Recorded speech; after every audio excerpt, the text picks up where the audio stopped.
après-midi, mesdames et messieurs. Il est 12h GMT, 13h à l'Ablé, petit village situé dans l'arrondissement de Bafia. Bienvenue à cette édition de la mi-journée sur Canada international. Au sommet, paludisme 33,9% et le taux de prévalence 70%, le taux de décès des enfants entre 0 à 5 ans. En prélude à la journée mondiale de lutte contre le paludisme, un tour dans les différents centres hospitaliers a permis d'évaluer la prise en charge des patients souffrant de maladies.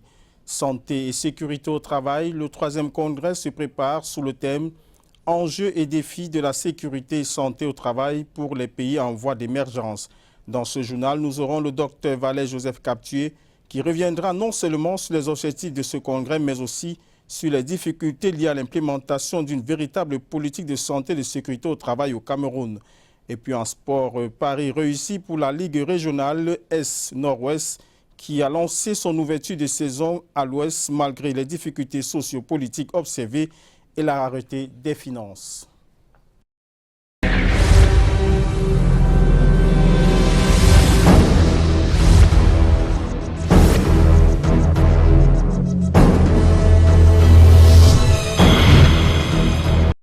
Une fois de plus, bon après-midi, mesdames et messieurs. Ouvrons ce journal avec cet élément en éducation où les fondateurs et chefs d'établissement responsables éducatifs se sont réunis depuis ce matin à Douala dans le cadre du comité régional de l'enseignement privé de base. Plusieurs débats et exposés vont meubler cette rencontre afin d'opérer un diagnostic complet de ce secteur d'éducation dans le littoral. Écoutons à cet effet Yvette Kombou, déléguée d'éducation de base pour le littoral. Nous sommes ici pour faire le bilan sans complaisance de toutes les activités qui ont été menées au cours de l'année. C'est vrai que nous le faisons avant la tenue des évaluations certificatives et des différents concours, mais l'occasion faisant le larron, nous voulons arrondir les bords pour pouvoir, n'est-ce pas, amener cet ordre d'enseignement à être à l'aise lors des prochaines évaluations, surtout que nous entrons dans une nouvelle ère, celle de la réforme curriculaire. Nous voulons ici examiner plusieurs instances, les infrastructures, la qualité même des enseignements, la gestion du personnel et nous pensons qu'à terme, nous allons procéder à l'évaluation pour pouvoir mieux classifier ces écoles, ces établissements scolaires afin de rendre compte à la hiérarchie pour une bonne prise de décision en ce qui concerne, n'est-ce pas, la dotation de la subvention. Le 3e congrès de la sécurité et santé au travail se prépare. À cet effet, la Société camerounaise de sécurité et santé au travail a organisé une conférence de presse visant non seulement à repréciser les objectifs de ce congrès et les difficultés liées à la mise en place d'une politique de santé et de sécurité au travail. Le docteur Sylvestre Joseph Captué est au micro de Thierry Nana.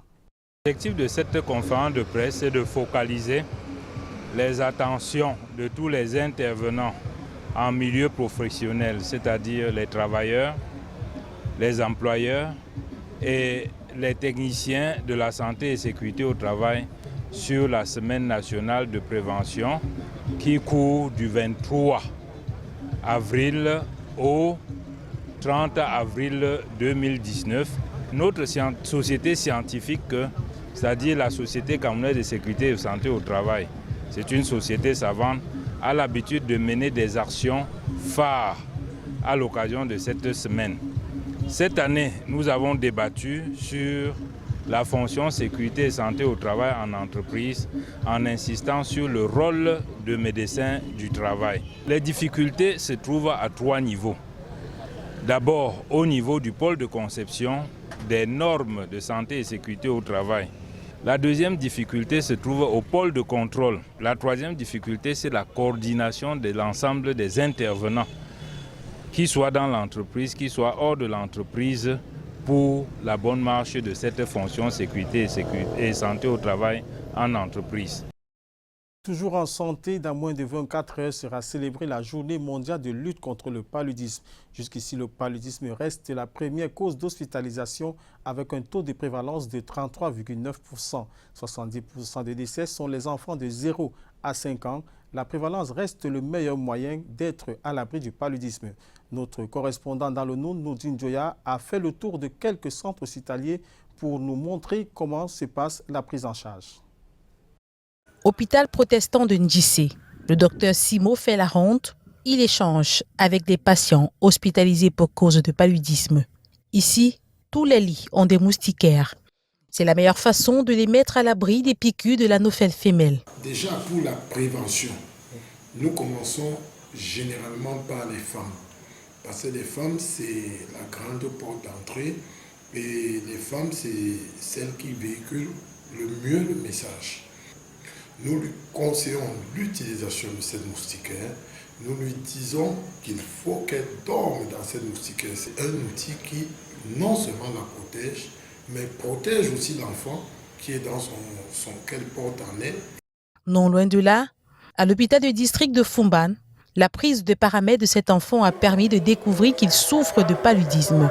Et ici, le coût de la prise en charge varie en fonction de la gravité ou non du paludisme. Au niveau des enfants de 0 à 5 ans, quand le diagnostic est fait, le traitement également est fait et tout cela est donné gratuitement à tous les enfants de moins de 5 ans en milieu hospitalier, que ce soit le paludisme grave ou le paludisme simple. En ce qui concerne maintenant les femmes enceintes malades, quand on ne parvient pas au terme de la prévention, à leur éviter le paludisme et sur grossesse, alors elles sont également admises en milieu hospitalier et sont traitées, parce qu'une femme enceinte ne fait pas de paludisme simple. Elles font le paludisme grave et en ce moment, elles sont traitées à 4 000 francs. Première cause d'hospitalisation, engendrant des absences scolaires et professionnelles, la prévention reste le meilleur moyen d'être à l'abri. Ceci passe par l'assainissement de l'environnement et la protection des lits par des moustiquaires. D'ailleurs, la seconde campagne de distribution des moustiquaires imprégnés à longue durée d'action est lancée. Les ressortissants bêtis du centre-sud-est du littoral ont lancé une semaine d'activités culturelles avec au programme des causeries éducatives, animations culturelles et instructions sur les listes électorales. À cet effet, Sa Majesté Claude François Bélibi explique la particularité de cette 4e édition au micro de William Nebou. La particularité de cette 4e édition, c'est le cri de la jeunesse qui est en train de se perdre. Et que nous, notre rôle principal, c'est de les ramener à la maison. Qu'ils comprennent que bon, il faut pas se laisser aller parce qu'ils ont des propositions à la con à l'extérieur. Je ne veux pas parler de politique, mais simplement les ramener à l'ordre que nous sommes bêtis, nous restons bêtis et nous demeurons bêtis. Et la force d'un bêtis, c'est Mokimuyem, le sang de la langue, comme le disaient nos ancêtres. On reconnaît un petit par sa valeur. Qui peut reconnaître que voilà son frère? C'est un peu difficile, mais c'est les bases de l'identité de ce que nous sommes.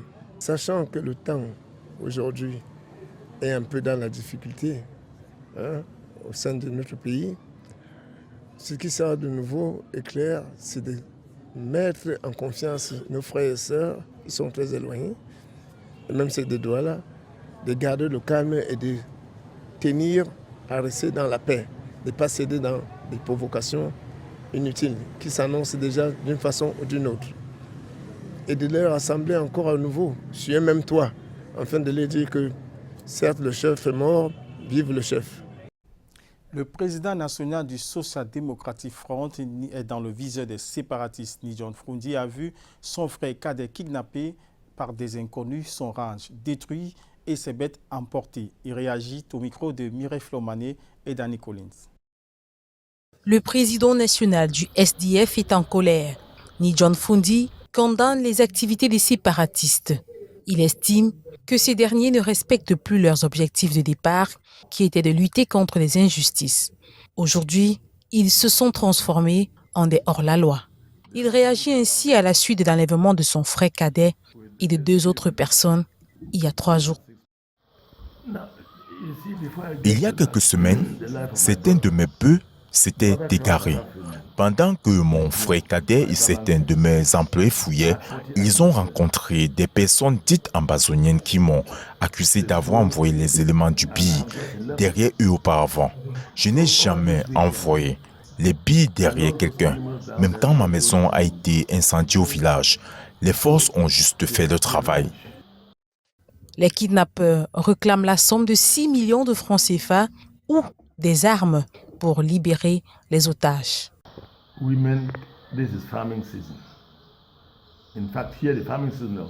Depuis lors, les femmes ne vont pas au champ, les enfants ne vont pas à l'école, les gens ne font plus leurs affaires.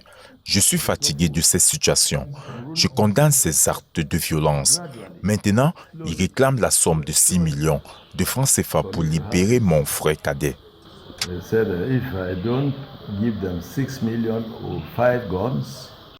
Ni John Fundi dit être à la disposition des forces de l'ordre et des hommes de loi pour une éventuelle collaboration en vue de leur libération.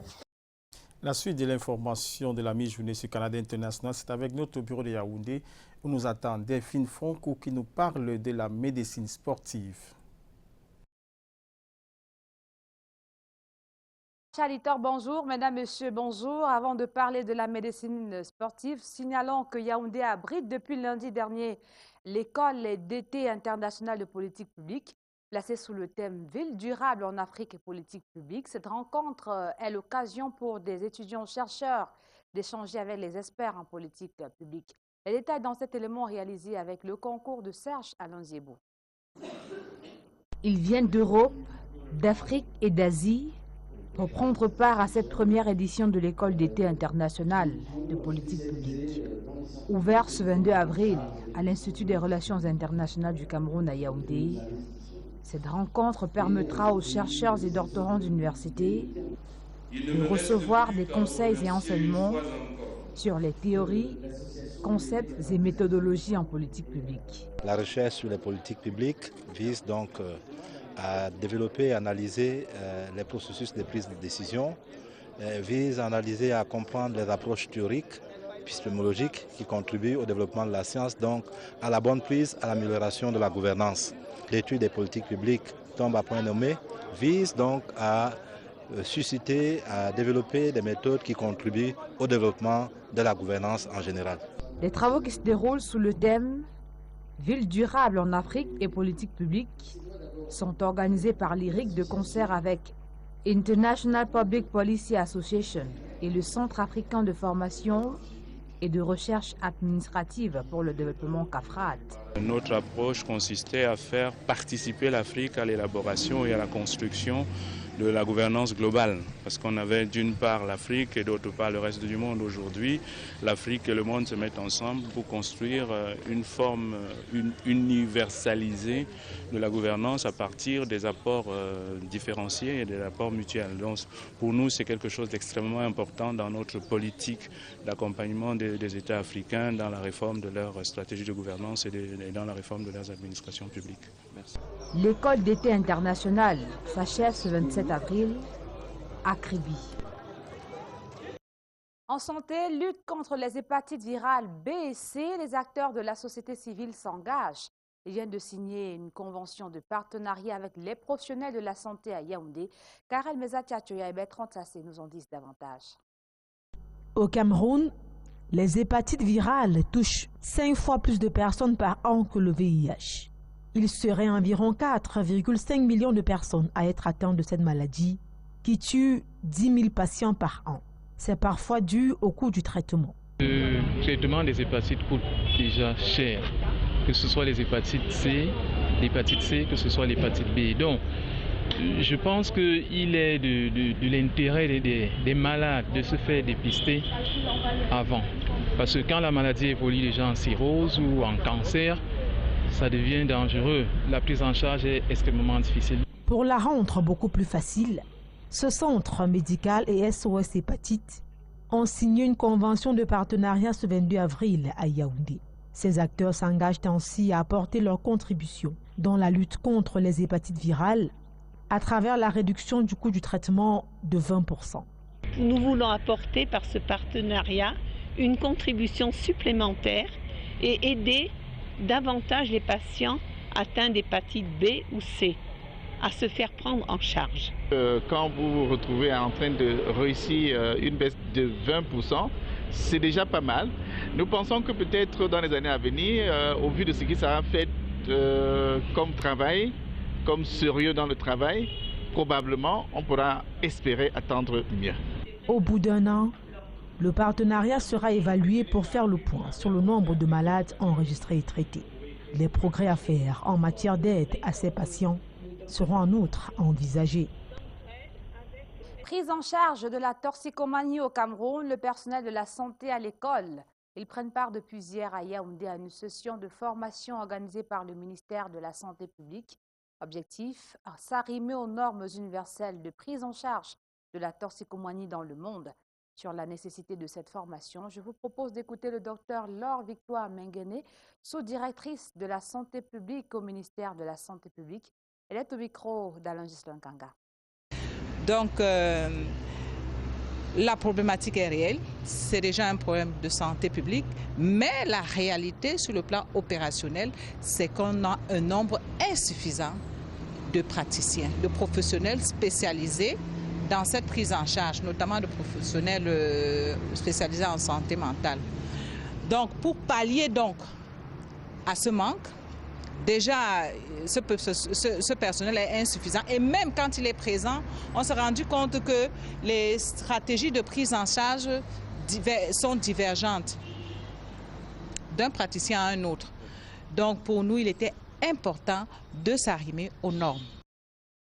Et vous l'avez corrigé de vous-même, il s'agissait bel et bien de la sous-directrice de la santé mentale au ministère de la Santé publique. Restant dans le même registre pour signaler que les professionnels de la médecine sportive viennent de renforcer leurs capacités à Yaoundé.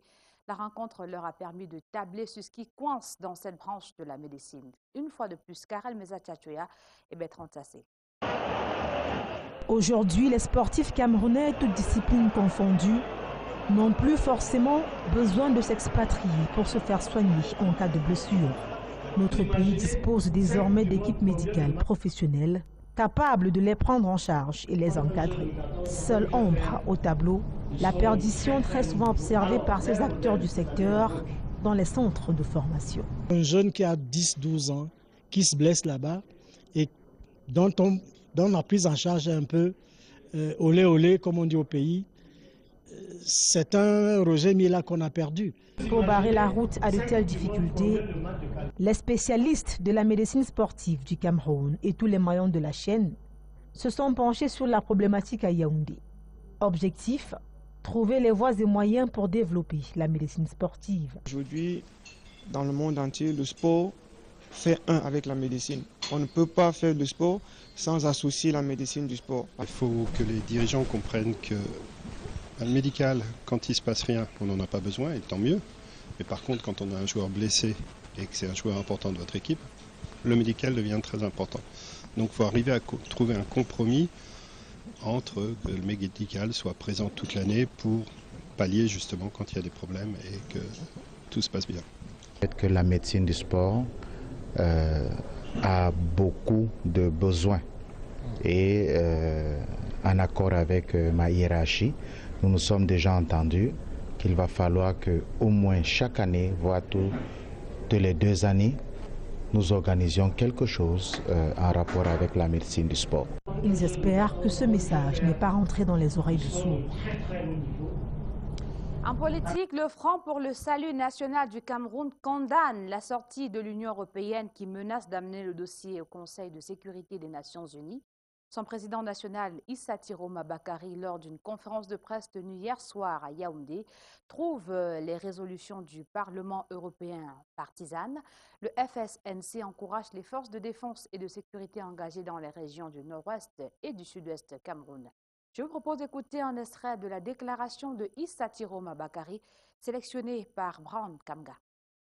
Le FSNC constate que nulle part dans cette résolution de l'Union européenne, il n'est demandé aux terroristes sécessionnistes l'impérieuse nécessité de déposer les armes, conformément au droit international.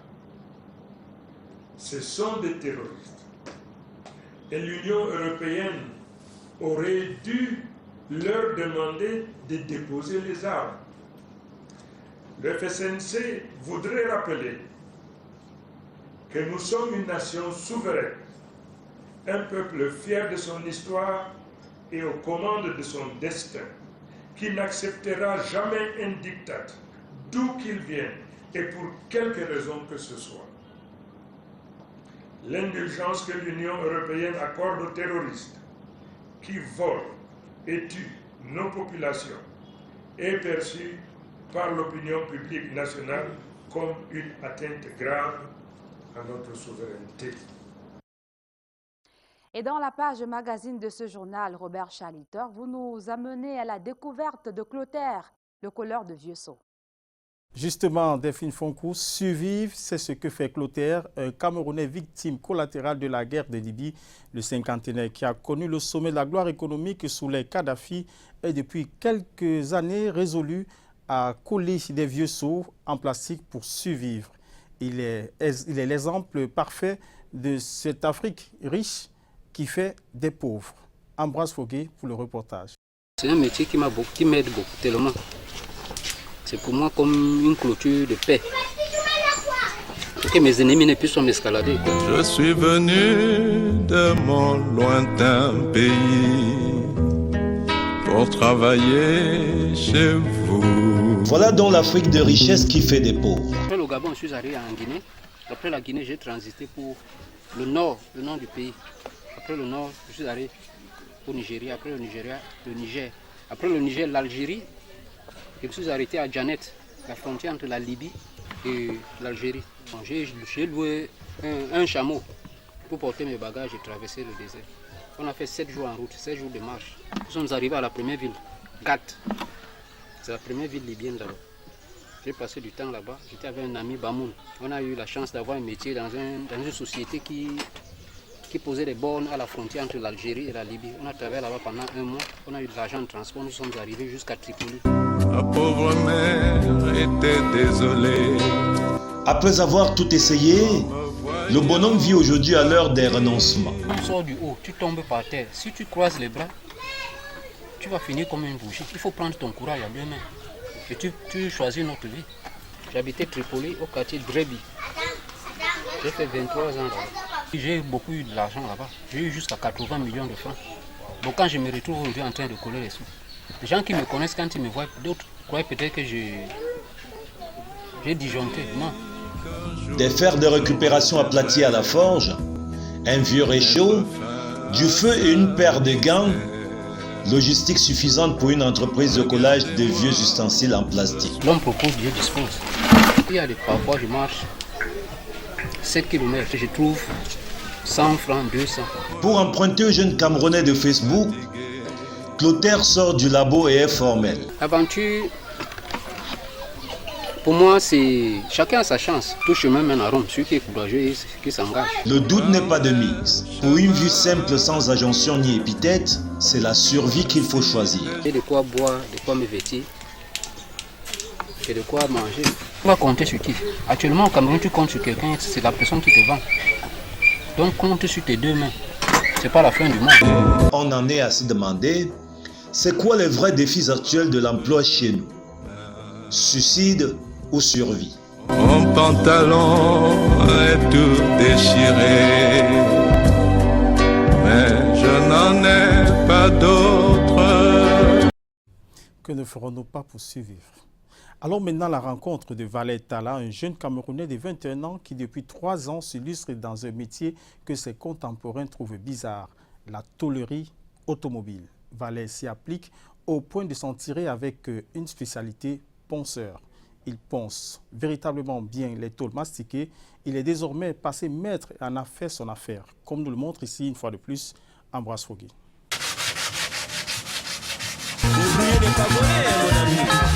Appelez le ponceur, c'est son boulot à lui. Mon patron m'a spécialisé dans le ponçage parce que quand je ponce une voiture, on dirait que ça sort du Japon. Lorsqu'en 2013, en classe de 4e, il renonçait précocement à l'école pour faute de moyens, Valère Talla, alors âgé de 15 ans, jamais n'avait envisagé de vivre un jour de tôlerie automobile.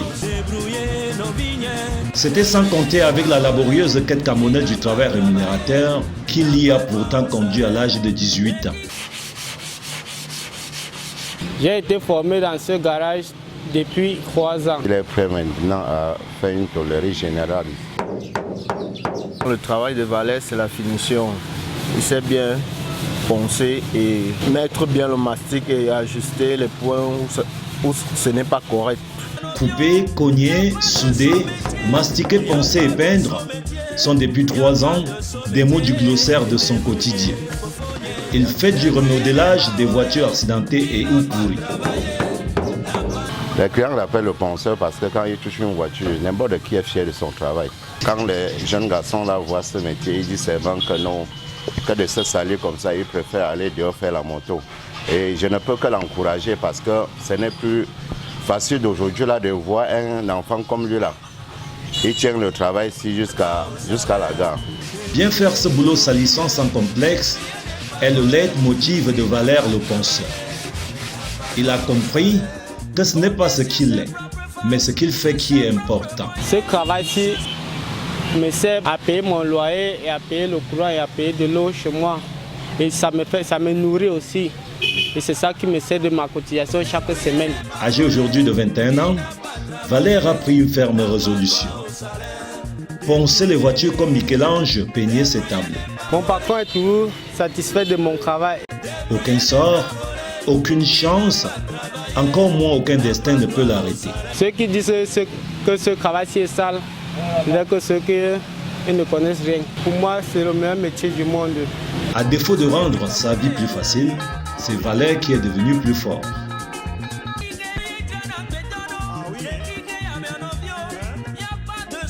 Voilà donc le résultat de travail qu'il faisait l'autre jour. Donc c'est ça qui est déjà fini comme ça. C'est déjà peint.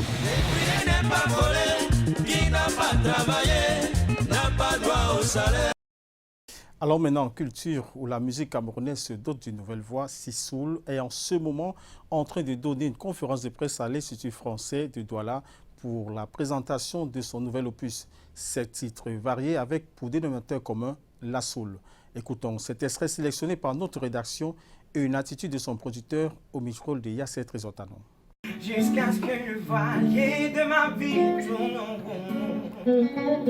Je ne manquerai de rien. Jusqu'à ce que le voilier de ma vie tourne en rond. Et je suis tombé, ils ont parlé. Et je me suis relevé. Moi, je l'ai découvert sur Internet et j'étais vraiment ému et surpris par la qualité du son que j'avais écouté.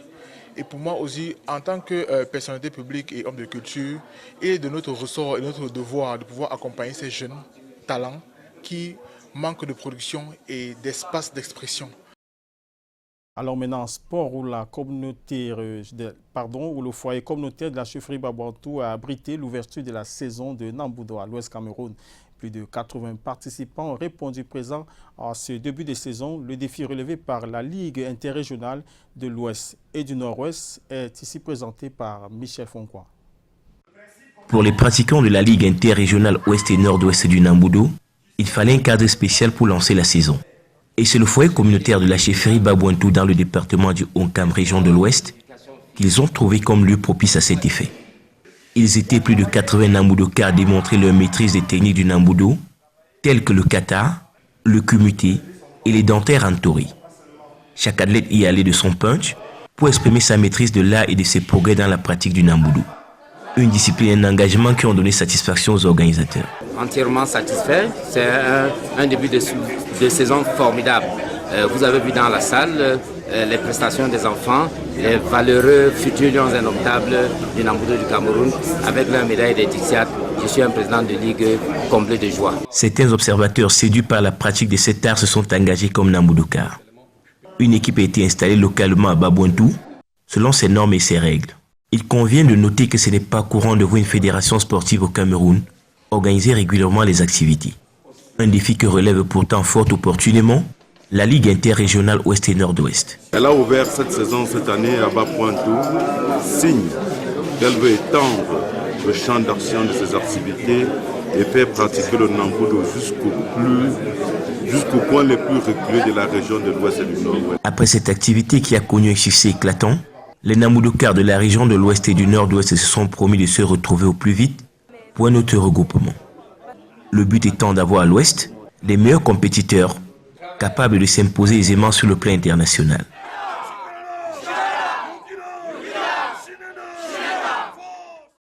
C'est avec cet élément sport que nous mettons un thème à cette édition de la Miss Jeunesse Canada Internationale. Merci de nous avoir prêté vos yeux, vos oreilles, surtout votre attention. Bon après-midi à tous.